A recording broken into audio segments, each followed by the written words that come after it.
বাতিল করা হচ্ছে শেখ হাসিনার লাল পাসপোর্ট অর্থাৎ কূটনৈতিক পাসপোর্ট।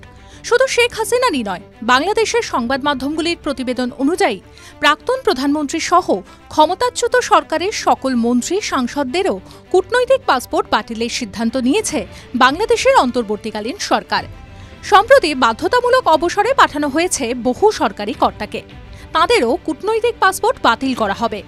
ইতিমধ্যেই বাংলাদেশের পাসপোর্ট দফতর এই কূটনৈতিক পাসপোর্ট বাতিলের প্রক্রিয়া শুরু করেছে বলে জানিয়েছে সে দেশের স্বরাষ্ট্র মন্ত্রক। তবে শেখ হাসিনার কূটনৈতিক পাসপোর্ট বাতিল হলে সমস্যায় পড়বে ভারত সরকার, কারণ শেখ হাসিনাকে আপাতত কূটনৈতিক পাসপোর্টের বিধান মেনেই ভারতে থাকতে দিয়েছে নয়াদিল্লি। এই পাসপোর্ট বাতিল হলে অস্বস্তিকর পরিস্থিতিতে পড়তে হবে ভারতকে। এক সরকারি সূত্রের দাবি, কূটনৈতিক পাসপোর্টের জোরেই ভারতে আছেন বাংলাদেশের প্রাক্তন প্রধানমন্ত্রী। 2018 সালে শেখ হাসিনা ও নরেন্দ্র মোদী সরকার এক সংশোধিত ভ্রমণ ব্যবস্থা চুক্তি স্বাক্ষর করেছিল। সেই চুক্তি অনুযায়ী কূটনৈতিক পাসপোর্টের সুবাদে শেখ হাসিনা কোনো ভিসা ছাড়াই 1.5 মাস পর্যন্ত ভারতে থাকতে পারেন। এর জন্য ভারতকেও আলাদা করে কোনো ব্যবস্থা নিতে হয়নি। কিন্তু এখন শেখ হাসিনার কূটনৈতিক পাসপোর্ট বাতিল করা হচ্ছে। সেক্ষেত্রে ভারতের কি করণীয়? হাসিনাকে শিগগিরই এর বিকল্প কোনো ব্যবস্থা ভাবতে হবে, চিন্তা করতে হবে ভারত সরকারকেও। এই বিষয়ে বিবিসি বাংলার এক প্রতিবেদনে দিল্লির এক শীর্ষস্থানীয় কর্তাকে উদ্ধৃত করে বলা হয়েছিল, সেটাও কোনো বড় সমস্যা হবে না, কারণ এই ধরনের পরিস্থিতিতে ভারতের প্ল্যান বি বা প্ল্যান সি প্রস্তুত থাকে। এক্ষেত্রেও তার ব্যতিক্রম হয়নি।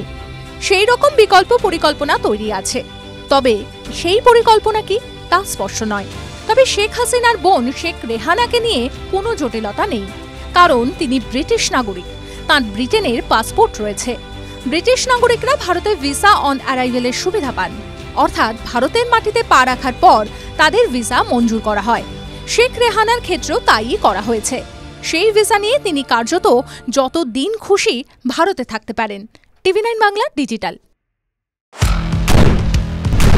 আপনার সমস্যা, দিনে দুপুরে ডাকাতি করে আপনাদের কোনো অসুবিধা, বাড়িতে থাকতে পারছি না, ঘটনা হোক বা দুর্ঘটনা, বিস্ফোরণ স্থলের একেবারে কাছে, ব্যানারগুলো খুলে ফেলা হচ্ছে, রীতিমতো ভবিষ্যৎ হয়ে গিয়েছে। স্টুডিওয় নয়, সোজাসুজি হটস্পট থেকে আমি শর্মিষ্ঠা। দুটি নৃশংস হত্যাকাণ্ডের অভিযোগ উঠে আসছে। শুধু আপনার কথা, শর্মিষ্ঠা মানে খবরের হটস্পটে আপনাদের নিয়ে যাবে। হটস্পট সোম থেকে শনি সন্ধ্যে 7:30টায় টিভি9 বাংলায়।